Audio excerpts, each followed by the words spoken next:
राधे राधे, जय श्री कृष्णा। कल हाथी पूजनी आ रहे हैं, व्रत है महालक्ष्मी का।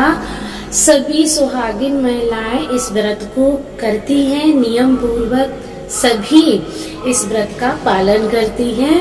आप सभी को पता है कई जगह पर इस व्रत को नियम से तो करते हैं, लेकिन अपने पूरे सुहाग को नहीं ढालते हैं। हमारे यहाँ यानी कि मायके साइड में सुहाग को ढाला जाता है, तो कहते हैं सुहाग की बढ़ोतरी होती है। बिछिया से लेकर के मांग की सिंदूर तक हमें 16 बार अपने पूरे सुहाग को ढालना चाहिए।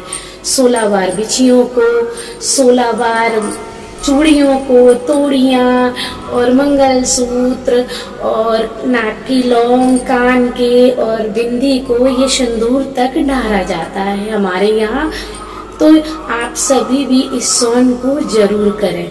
ये सोन अपने सुहाग की बढ़ोतरी के लिए किया जाता है। मैंने अपनी वीडियो YouTube पर अपलोड की है अपने सुहाग को ढालने की। आप उस वीडियो को जरूर देखें और उस वीडियो को देखकर सुहाग को जरूर ढालें। इसको सुहाग को ढालने से सुहाग की बढ़ोतरी होती है। और कल की वीडियो आप सभी के लिए जरूर अपलोड करूंगी। जय श्री कृष्णा, राधे राधे।